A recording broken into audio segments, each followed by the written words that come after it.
Olá, pessoal, tudo bem? A gente tomara que fique boa a gravação, porque a internet está bem complicadinha aqui para a gente gravar, tá? Peço desculpa primeiramente pela demora, tá? Mas a gente teve atraso nas bancas de TCC e mas vai indo gravado aí para vocês a vista da prova, tá? Qualquer coisa, depois pode falar comigo também, tá bom, pessoal? Depois que vocês fizerem a conferência de vocês, tá bom? Então, vamos lá. Aqui. Acho que é essa aqui. Vamos aumentar um pouquinho, para que vocês possam ver um pouquinho melhor aí. Opa, nem tanto, né? Então, gente, olha lá. A gente tem o gabarito pronto aqui, tá? Não terminei de corrigir todas as provas ainda, ok? Mas até amanhã, se tudo correr certo, a gente já tem essas notas aí, tá bom? E até lá, se vocês assistirem, vão conversando comigo aí, se tiverem alguma dúvida, para a gente já é, é, dar consertar o que ficar pendente, tá bom? Bom, então vamos lá a essas questões, né? A questão número 1, a gente tem sobre equipamentos de proteção individual, que são os EPIs e a coletiva EPC, devem ser de boa qualidade, permitindo executar operações em condições de salubridade para o operador e demais pessoas do laboratório.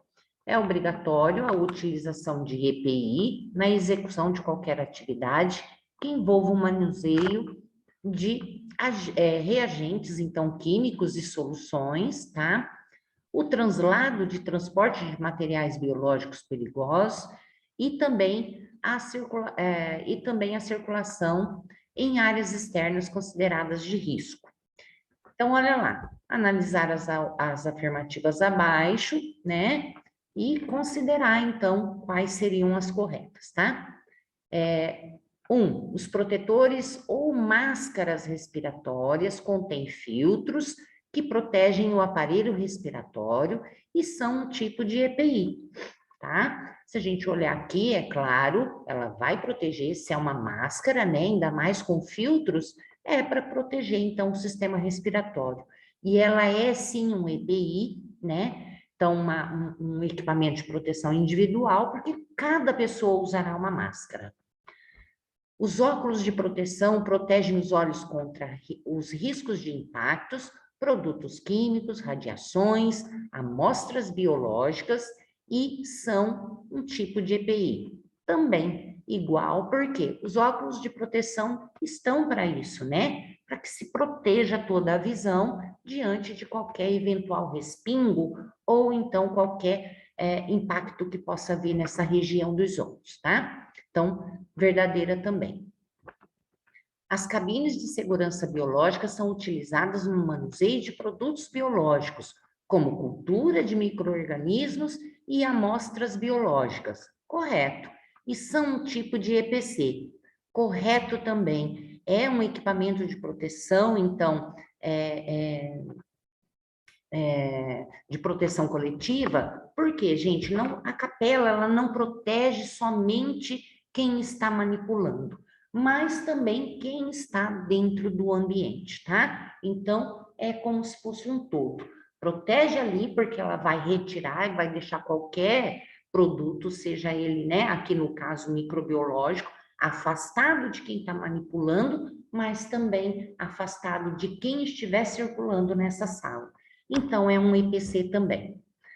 Proteção dos membros. A proteção dos membros inferiores, pés e pernas, é essencial durante as atividades em laboratório que ofereçam risco aos trabalhadores. Pés desprotegidos pelo uso de sandálias ou chinelos, né? Então, abertos, então, esses calçados, acarretam problemas sérios e podem gerar situações perigosas.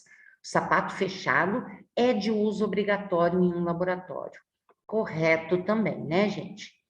Os equipamentos de segurança indispensáveis em todos os laboratórios são chuveiros de emergência, sim, né? O lavador de óleos, sim. Os extintores contra incêndios, Sim, também, né? Então, todos eles são considerados IPCs? Sim, porque todos esses aqui, eles estão à disposição de uma coletividade e não somente de uma pessoa, né? O extintor vai apagar incêndio e vai estar protegendo várias pessoas. O lavador de óleos também está disponível não só para uma, mas para várias pessoas, assim também como os chuveiros de emergência. Então, a resposta era a letra E da questão 1. Questão 2, ao participar do processo de gerenciamento de resíduos sólidos de serviço de saúde, o técnico deve saber que todo material pérfuro cortante deve ser desprezado em recipientes rígidos reaproveitáveis. Pronto, gente, ó, aqui já tira toda essa questão aqui do nosso caminho, não se deve mais nem continuar, porque nenhum recipiente que está, então, guardando material pérfuro cortante que já foi utilizado e que ele seja reaproveitável, tá? Ele é de um único uso, então. 2, saco de lixo branco leitoso, identificado com risco biológico, respeitando 2/3 da capacidade devidamente fechado. Não, né? Se a gente está falando de material pérfuro cortante, eu não posso acondicionar esse material dentro de um saco plástico que vai se romper, então, com agulhas ou qualquer outra coisa cortante que tenha. Recipientes rígidos, sim, né? Como o Starbucks, né? Que é de papelão grosso, revestido quase que em 3 camadas, né? Recipientes rígidos, resistente, então, à acupuntura, né? A furos, a cortes e a vazamento, porque também existe uma camada de um saco plástico, né? Com tampa devidamente identificados, sim, porque tem toda a determinação de qual é o desenho, né? A indicação de qual material é colocado lá dentro e também respeitando o quê? 2/3 da capacidade. Não é nem metade e nem cheio totalmente. Não é utilizado toda a capacidade. Porque pode ficar muito cheio e no que você vai fechar a tampa, você pode pressionar essa tampa contra uma ponta, então, que esteja. Então, tem que haver um espaço, né? Então, esse recipiente, se a gente dividir em 3, a gente vai utilizar somente 2 partes, tá? Então, esse é o certo. Aqui a gente já tira, porque não é no saco preto, e muito menos em um saco vermelho. A gente sabe que tem que ser recipiente rígido para pérfuro cortante. A 3, considerando medidas, né, e equipamentos de segurança de laboratório, de análises clínicas, marque a alternativa que apresente apenas equipamentos de proteção individual para o técnico de análises clínicas. Máscara, luva, cabine e fluxo laminar. Luva, jaleco, máscara e óculos de proteção, jaleco, máscara, chuveiro de emergência, lava-óleo, chuveiro de emergência, cabine de fluxo laminar, ou nenhuma das alternativas. A gente já falou, né, de início que isso aqui era que obrigatório, né, para qualquer técnico que esteja dentro de um laboratório clínico, né, e que é de proteção individual. Porque as outras alternativas sempre vai ter, então, aqui um EPI que ele é coletivo. Então, por isso que aqui está realmente separado todos os que são, então, relacionados à proteção individual. A questão 4, de acordo com os procedimentos de biossegurança, as culturas e colônias bacterianas precisam ser descontaminadas antes do descarte, o que pode ser feito por diferentes métodos, como a esterilização por calor úmido. Ótimo. Fez essa introdução, o que é que quer saber aqui?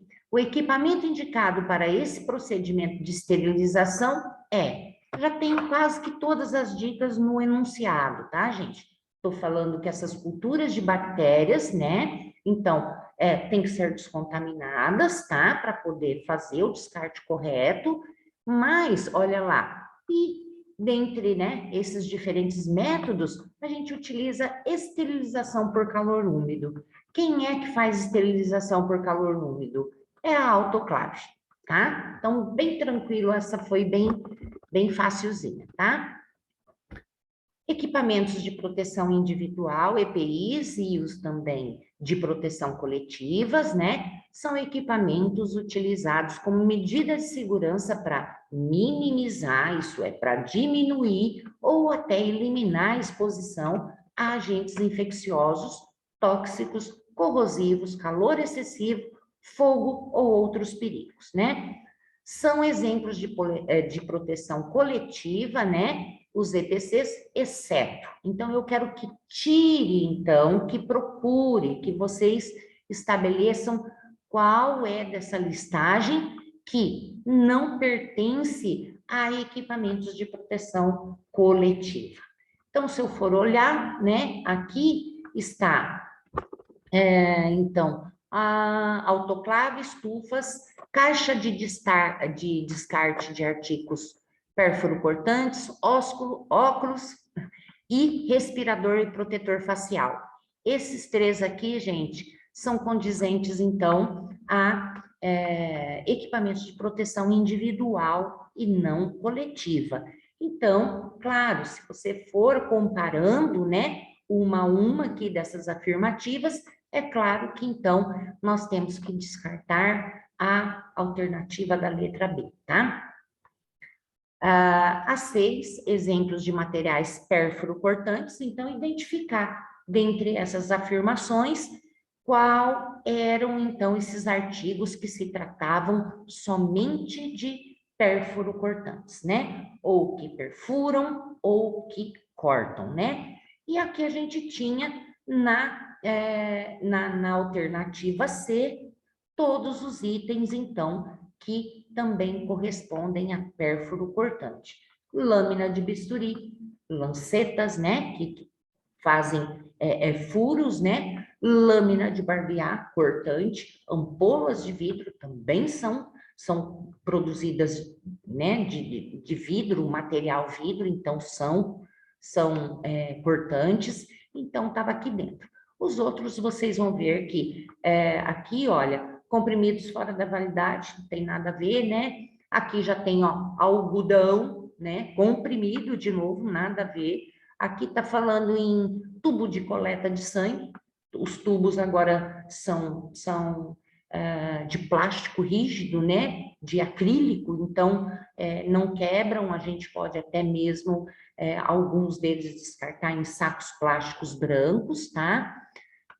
Sonda de aspiração nasointeral, as sondas é todas de silicone, então, conforme vocês vão vendo aqui, olha, sonda de dieta interal também de silicone, então, nem todos das outras alternativas eram perfuro-cortantes, tá? A letra 7, a utilização da biossegurança no serviço de saúde é atualmente essencial para o processo de controle de infecções e para despertar a consciência ambiental com relação à manipulação e ao descarte de resíduos dos tipos comuns, recicláveis, infectantes, farmacêuticos e químicos. Com relação a esse assunto, julgue os itens a seguir como verdadeiro ou falso, tá? Então, nós temos aqui a coleta seletiva dos resíduos sólidos de saúde, iniciada com o acondicionamento de materiais biológicos, deve ser realizada por profissional da limpeza devidamente treinado para esse serviço. É falso. É falso porque, gente, a coleta até pode ser feita através do profissional da limpeza, mas iniciada com o acondicionamento, esse acondicionamento tem que ser o técnico. O que vai fazer o procedimento é que já tem que fazer todo esse acondicionamento correto, para que depois ele deixe tudo organizado, para que depois essa coleta seja levada por um profissional da limpeza devidamente treinado também, tá? mas não treinado para fazer o acondicionamento. Então, e era falsa aqui essa questão.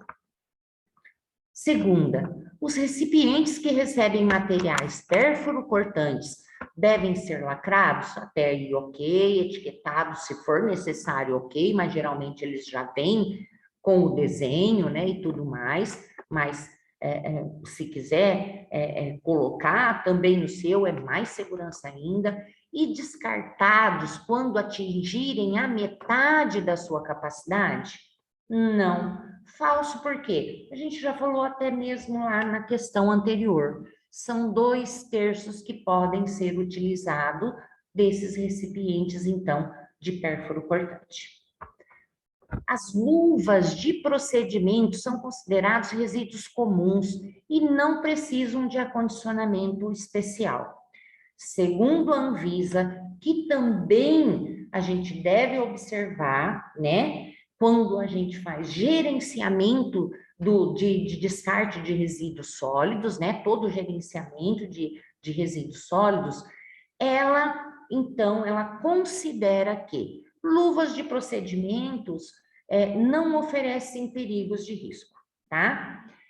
Uma vez que também se tira de forma adequada, pelo avesso, uma dentro da outra, né? Então, segundo a Anvisa, que também deve ser observada as normativas que eles também determinam, porque a Anvisa, principalmente, ela também acorda em proteção ao meio ambiente, tá? Ela recomenda que pode ser jogado no lixo comum, tá? Agora, existem momentos, gente, que depende também de como essa luva. Aqui nós estamos falando de luva de procedimento, mas vamos levar ali para uma luva cirúrgica. É lógico que essa luva cirúrgica que teve, né, contato com sangue, mas dependendo também de quem é esse sangue, a gente só se de repente estiver fazendo uma cirurgia em uma pessoa que é HIV positivo, né? Então, é lógico, esse material vai ser guardado, por exemplo, num saco, né, hospitalar, branco, que está direcionado mais para material, então, infectante, né, que vai ser reservado. Mas, no geral, mesmo que seja para procedimentos clínicos e tudo mais, as luvas de procedimento, normalmente, elas não oferecem ali nenhuma sujidades ali que sejam de grande risco, então, para a população ou mesmo para o meio ambiente, porque elas vão ser levadas, é lógico, né? Se for de hospitais, já vão estar separadas, se é que elas estiverem com sujidades, mas a maioria utilizadas em procedimentos aí, essas luvas vão ser descartadas no lixo comum e serem levadas para aterro ou incineração, tá? Os materiais pérfuro-cortantes são considerados infectantes e devem ser descartados em recipientes rígidos e impermeáveis? Sim, a gente já comentou lá em cima também uma questão. Então, verdadeiro. A número 8, gente, eu retirei daquele capítulo 14 que vocês fizeram, então, aqueles resumos para a gente que eu pedi, tá? Então, tá até escrito aqui, ó, conforme Mastroianni, né? E eu já até coloquei aqui, ó, fragmento retirado do livro Boas Práticas em Laboratório de Serviço de Saúde, capítulo 14, para que já remetessem vocês, que era ali, sobre aquilo ali que a gente estava falando, tá? Então, coloquei ali, ó, acidentes podem ser definidos como acontecimento infeliz, casual ou não, e que resulta o dano, ferimento, estrago, prejuízo, avaria, ruína, exceto de origem natural, como terremotos, vulcões, né, e por aí afora. Todo acidente pode ser prevenido. Entre as várias causas possíveis de gerar acidentes, eu queria que vocês citassem 3, tá? Mas o que eu estava procurando era que vocês, então, fizessem a menção que o próprio Mastroianni faz lá dentro deste capítulo, tá, gente? Então, seria mais para ver dessa parte, então, tá? Então, algumas provas que eu já corrigi, tá ali, né? Não manusear, não tentar reencapar agulha, né? E tudo mais. Mas normalmente são decorrentes de quê? De que não se observa normas, então, corretas de biossegurança durante os procedimentos e algumas outras que o próprio Mastroianni identifica ali para a gente, tá? Mas eu considerei para vocês sim, tá? Não fiquem preocupados, depois eu mando o que o Mastroianni fala para vocês, tá? Eu não tive tempo de copiar e colar aqui certinho, todas elas, tá? Mas depois eu posso mandar para vocês o que é que eu queria. Mesmo assim, valorizei a resposta que vocês deram.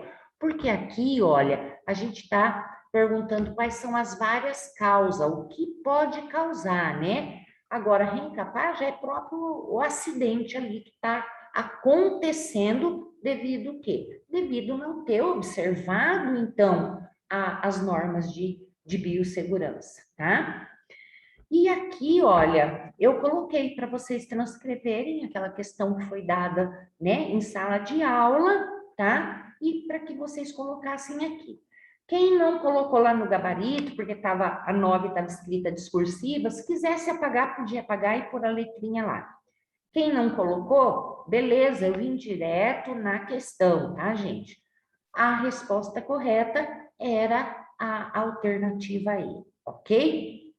Outra coisa que eu tenho que tenho que retificar com vocês é em relação, gente, aos valores aqui da avaliação, tá? De cada uma das questões.